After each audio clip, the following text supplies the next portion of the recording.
Bienvenidos a Rumbo Minero. Bienvenido, César, ¿cómo estás? ¿Qué tal, Jorge? Mi nombre es Jorge León y junto con César Campos vamos a desarrollar el presente programa. Ojo, tenemos al alcalde de Patás en nuestros estudios, tenemos a la congresista Patricia Juárez, que además integra la Comisión de Energía y Minas del Congreso. Vamos a hablar qué es lo que se cocina siempre adentro, cómo es el ambiente dentro de esa comisión que hemos visto que lamentablemente la ley MAPE se archiva mientras que se alarga el reinfo. Y por otro lado, el alcalde de Patás tiene que hablar de todo lo que está pasando, lamentablemente, un poco más técnico con nosotros, César. Así es. ¿Ya? Bueno, perdón. Vamos inmediatamente, para empezar con las entrevistas, vamos con el informe que hemos preparado con el equipo de Rumbo Minero. La provincia de Patás, ubicada en la región La Libertad, se ha convertido en una zona donde la minería ilegal se apodera de terrenos y concesiones mineras formales para extraer oro y comercializarlo de manera informal. A pesar de llevar varios meses en estado de emergencia, estos actos delictivos continúan afectando gravemente a la población y empresarios patasinos. Ante esta situación, el alcalde de Patás, Aldo Carlos Mariños, alzó su voz de protesta y afirmó que el estado de emergencia en su jurisdicción ha fracasado. El hecho más reciente vinculado al sector minero ocurrió el 31 de diciembre de 2025, en el anexo de Bijus, distrito de Patás, donde 3 personas fallecieron tras un enfrentamiento armado en la bocamina Papagayo. Según fuentes oficiales, las víctimas habrían ingresado de manera ilegal a la zona minera, con la intención de sustraer material aurífero. Frente a estos hechos, la autoridad edil propone que el ejército, junto a las rondas campesinas, enfrenten la criminalidad sin la participación de la Policía Nacional, a fin de recobrar la tranquilidad en su ciudad. Como siempre, muy interesante el informe elaborado por el equipo de prensa de Rumbo Minero. Como habíamos anunciado, ya estamos enlazados vía Zoom con el señor alcalde de la localidad de Patás, en la región La Libertad, don Aldo Carlos Mariños, quien tiene la gentileza de atender esta convocatoria de Rumbo Minero. Señor alcalde, bienvenido a nuestro programa. Buenos días y muchas gracias por la invitación al programa Rumbo Minero. Señor alcalde, esta semana hemos conocido que el Comando Unificado de Patás se ha informado a través de los medios, ha desarticulado una banda de minería ilegal armada. Se señala, según una publicación esta semana del diario El Comercio, se ha detenido a 14 presuntos integrantes de una organización criminal denominada Centurión. Pero analicemos el avance en general de lo que ha sido o lo que ha significado la declaratoria de emergencia y si en realidad el Ejecutivo y ese Comando Unificado, desde su punto de vista, ha logrado los objetivos trazados. Bueno, probablemente esto, más que responder como alcalde o como el responsable de la Municipalidad Provincial de Patás, me pongo en el zapato de los ciudadanos patasinos. Y lo que ellos sienten es un fracaso total de lo que hace este Comando Conjunto Patás en nuestra provincia, sin resultados. Y prueba de ello es que el incremento de la criminalidad ha sido un 70% en la provincia de Patás. Y para ser precisos, esta criminalidad se da dentro de las concesiones de la minera grande, donde no puede ingresar el pueblo organizado a intentar luchar contra este flagelo, ¿no? Entonces, la sensación de la población ¿A qué atribuye, alcalde, esta situación? ¿Falta complementar una articulación mayor de este Comando Unificado, por ejemplo, con ustedes, las autoridades regionales, otros niveles de gobierno subnacionales? Lo que falta, creo que es que el Estado llegue al lugar de los hechos, evalúe la problemática, ¿no? Y en base a ello empiece a buscar las alternativas a solución, ¿no? Pienso yo que en el lugar no contamos con servicio de inteligencia, o si la hubiera, podría decir que está siendo corrompida. Entonces, pues necesitamos en automático contrainteligencia para ver que las instituciones que se encuentran en el lugar no se estén coludiendo, corrompiendo. Ahora, evidentemente, señor alcalde, a lo largo del Perú, efectivamente lo que se ve es que no existe pues una sola o 2 o 10 organizaciones criminales, sino estas se han diseminado, tienen un ingrediente transnacional también, penetración de agentes delincuenciales del extranjero. Desde su perspectiva, ¿cómo debería enfocarse entonces la lucha y el trabajo de inteligencia que usted está sugiriendo? Como le digo, o sea, el origen la tenemos claro, que nace en la costa, llámese Trujillo, nace en Lima, ¿no? En las grandes ciudades del Perú y en el extranjero, que por la fluidez de la economía que se da en el distrito de Patás, ya sea por la actividad de la minera grande, ya sea por la actividad de la minería artesanal o la ilegal, ¿no? Hay mucha fluidez y economía y eso pues termina atrayendo a las bandas criminales, quienes terminan afectando, creo yo, a todos, absolutamente a todos. Y vuelvo a decir, o sea, esto pasa por un tema de que tiene que llegar servicio de inteligencia, de que el Estado no puede ser solo un controlador, ¿no? A ver, vamos a ver quiénes pasan y empezamos a capturar a los que vayan a pasar por ahí. ¿Y qué banda criminal iría a pasar por un control sabiendo que que ahí lo van a pedir los documentos que se identifiquen, ¿no? Entonces, creo yo que necesitamos alguien que se haga parte de la población y empiece a desmantelar todas estas organizaciones que existen, ¿no? Efectivamente, en este ciclo que usted está describiendo con bastante precisión, ¿cómo observa el rol del Ejecutivo frente al tema de la extensión del Reinfo, a la exclusión que se hizo en el gobierno anterior de Dina Boluarte de determinados operadores mineros que estarían bordeando la ilegalidad? Son más de 1.400 por lo menos en la zona, y lo que se viene ahora en esta etapa precisamente electoral y donde no se sabe si el Reinfo va a ser una bandera a extenderse todavía más tiempo de lo que ya se ha previsto. Es una humillación para los artesanos del distrito de Patás que no lo tomen con seriedad, ¿no? Porque aquí hay que separar dos cosas, ¿no? Al artesano, ¿quién debe entrar el Estado a ayudar a formalizarlo? ¿No? Y hay que separarlo a un costado los ilegales, ¿no? Y a los ilegales hay que ir con todo.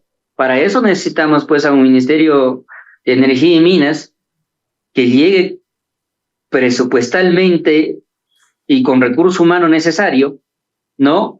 Necesitamos que esté ahí el Ministerio del Interior, necesitamos que esté la Fiscalía, necesitamos que el Poder Judicial, todos tengan sus presupuestos necesarios, ¿no? Para que puedan hacer frente y dar resultados. Caso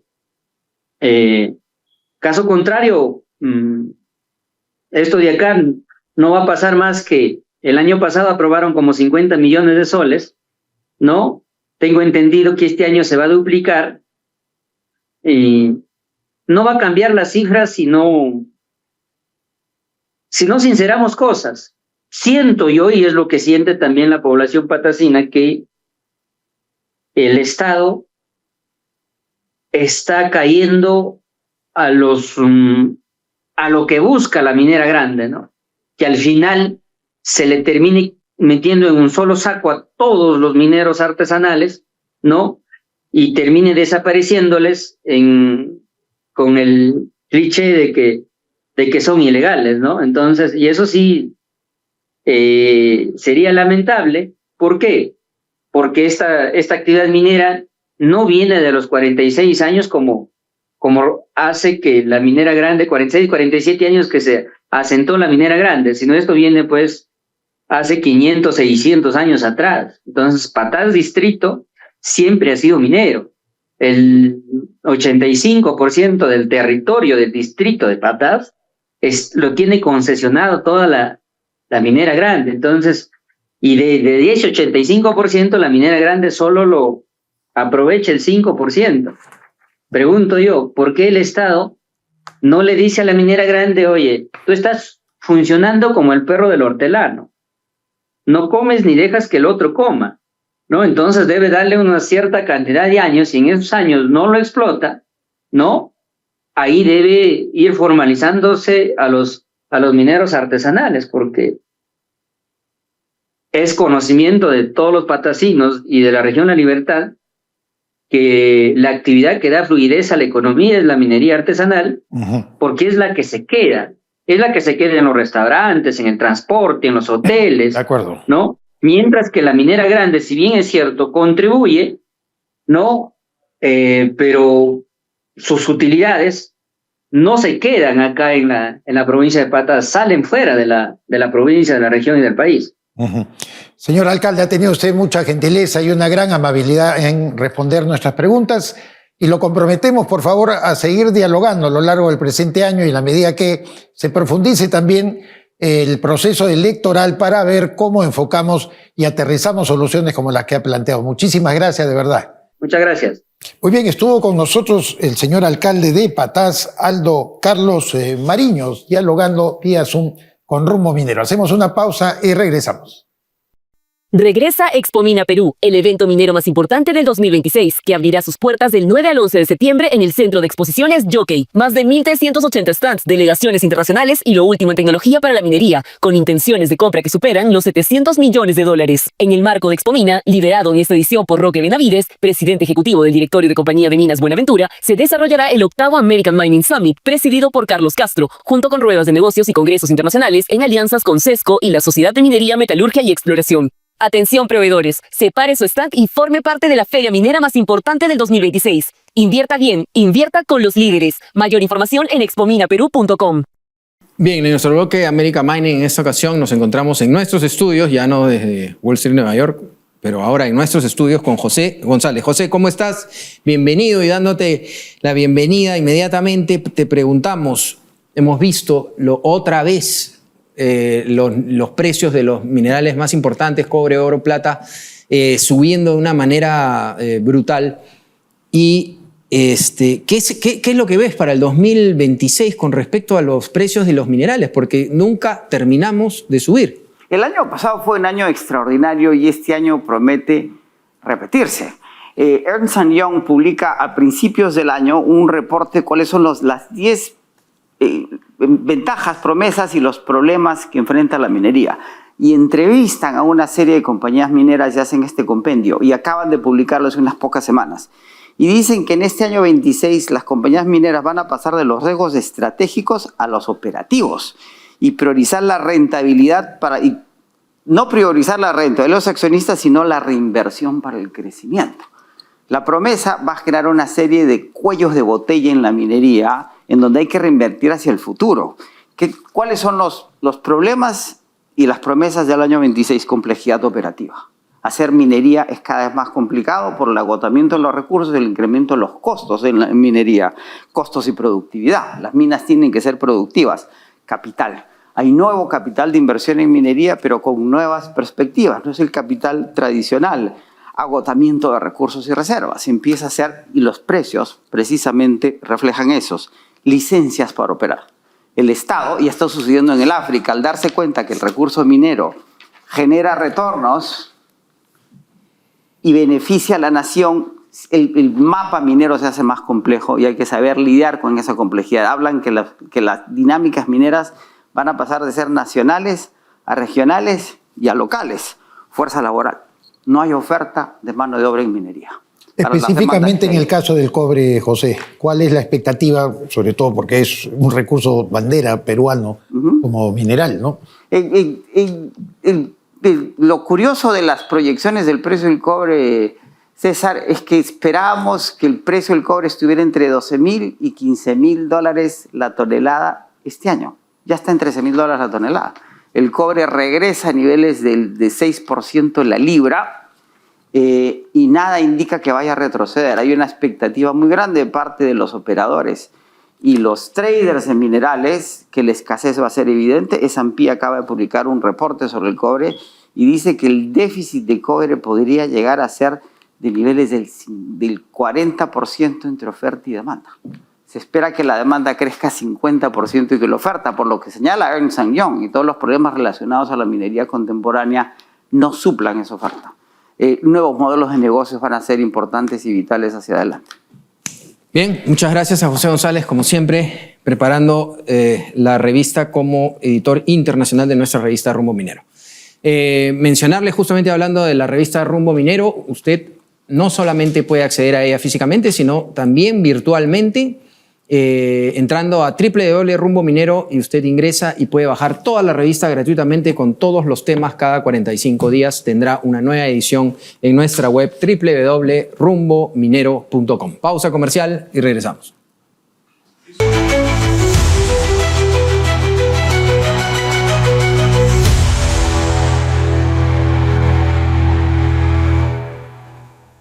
Bien, nos encontramos ya con la congresista Patricia Juárez. Ella es miembro también de la Comisión de Energía y Minas. Congresista, bienvenida a Rumbo Minero. ¿Cómo están? Muy buenos días, gracias. Congresista, quisiera que nos cuente un poco, usted está en esta comisión importante, ojalá nos pueda visitar más seguido para poder entender un poco en el sector minero cómo se manejan un poco las cosas desde el lado político. Vamos a tocar dos temas, Petroperú y el Reinfo, que lo han sufrido también ustedes, igual que todos. Pero entrando un poco a Petroperú, estas idas y vueltas, podemos ver en las redes sociales también una cantidad de gente interesada y que no le gusta lo que hace la ministra. Por otro lado, especialistas. Es bien difícil porque hay un montón de especialistas que han venido al programa que tienen diversas opiniones. ¿Cuál es su opinión sobre lo que está proponiendo la ministra de Economía y Finanzas? Es un tema evidentemente complejo. Nosotros creo que como país ya no podemos tampoco seguir solventando una empresa que a todas luces es ineficiente y que lo que está generando, por supuesto, es solamente el que el Ejecutivo, el Gobierno, el país en su conjunto tenga que estar solventando y sacándola a flote.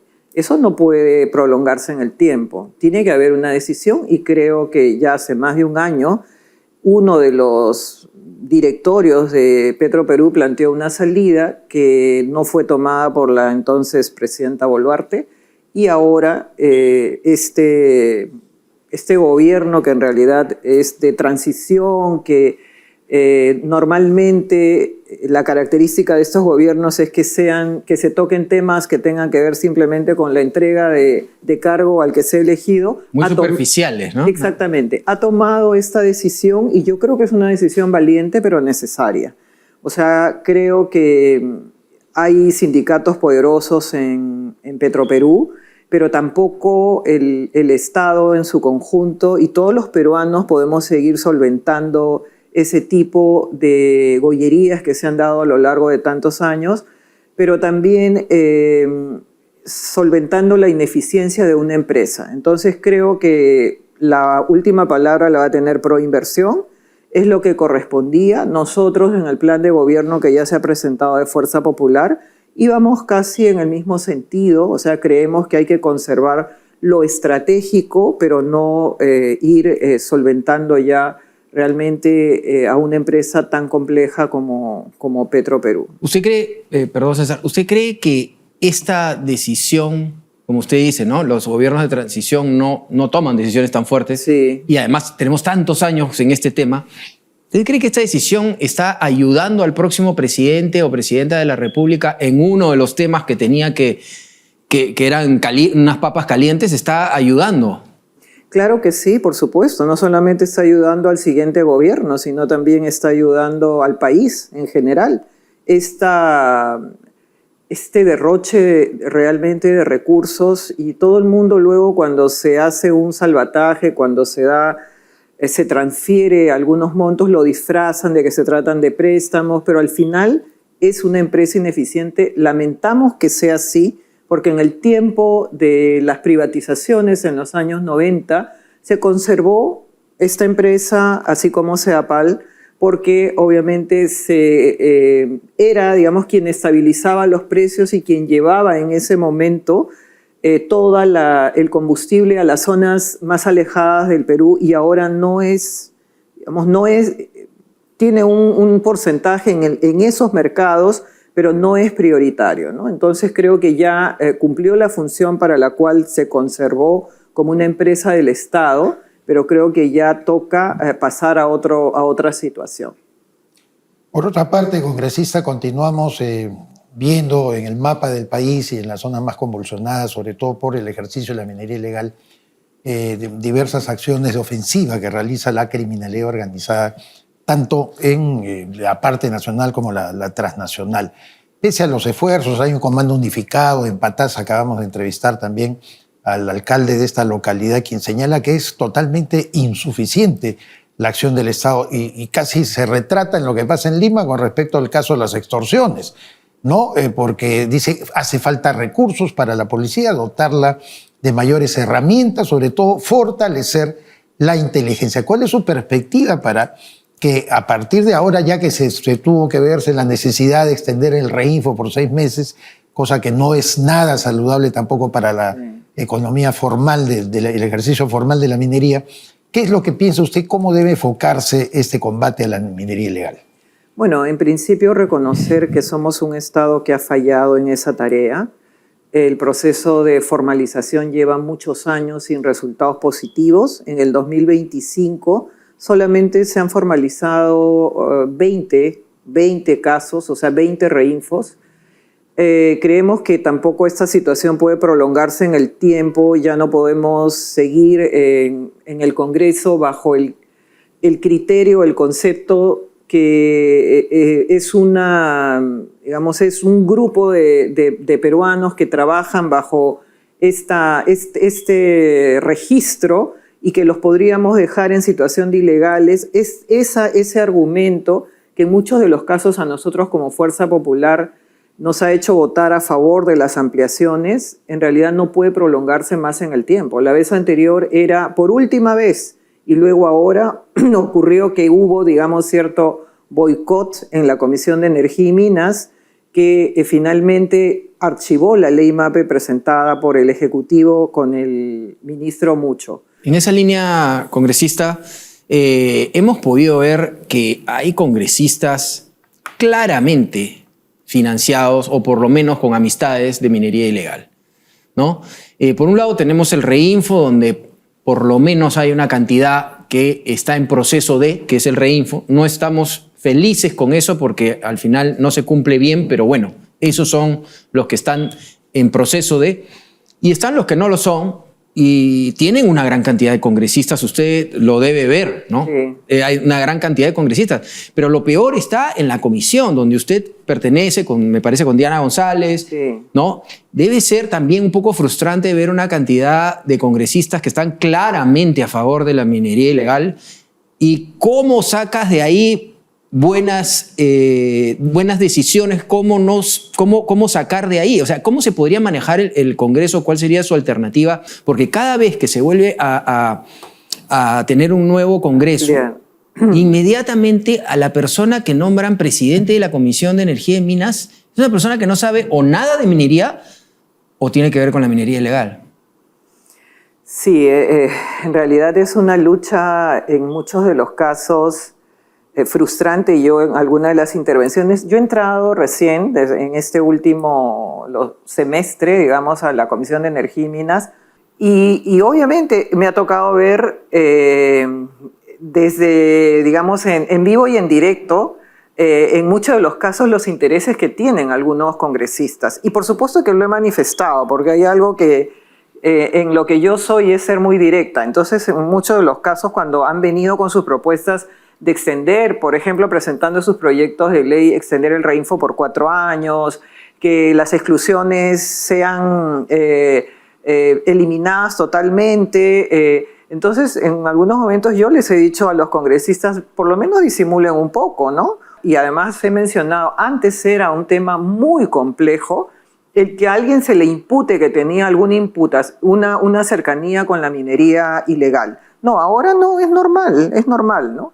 Entonces, eso creo yo que ha ido avanzando en el tiempo y nos ha tocado a nosotros mediar un poco frente a las propuestas que ellos presentaron y lo que finalmente llegó a aprobarse en el Pleno, ¿no? Creo que se han aprobado algunos temas interesantes, como por ejemplo el censo minero, que a algunos no les gusta, pero que en la ley MAPE que presentó el exministro Rómulo Mucho era parte de eso, porque creemos que si queremos enfocar este problema como una política pública a largo plazo, tenemos que tener una línea base. Por lo menos tenemos que saber cuánta gente trabaja en qué lugares y qué actividades realiza. Bueno, se ha aprobado eso, se ha aprobado la fiscalización también laboral, se ha aprobado también la posibilidad o el estudio de un régimen tributario para estos grupos que tienen que tributar al Estado porque se está perdiendo demasiado dinero. Y bueno, la trazabilidad que nosotros como Fuerza Popular lo hemos propuesto en otro proyecto de ley y en este. Entonces, la verdad es que sí creemos que han habido algunos avances, pero el gran desafío es la ley MAPE, que debería de aprobarse hasta julio. Muchas gracias a la congresista Patricia Juárez. Bien, a continuación vamos con Iván Arenas al bloque Minería y Sociedad. Adelante. Cajamarca y Moquegua son dos casos absolutamente distintos, absolutamente diferentes. Mientras Cajamarca expulsó a la inversión minera, en Moquegua se hizo absolutamente distinto. Lo que Moquegua hizo fue darle bienvenida a las inversiones mineras y hoy podemos ver que son dos casos distintos. Por ejemplo, en el caso de los sueldos diarios, el promedio per cápita es alrededor de $7 en Cajamarca y 20 a 21 dólares en Moquegua. ¿Qué significa eso? Que evidentemente en el lado moqueguano está la prosperidad y en el lado cajamarquino está lo que vemos ahora.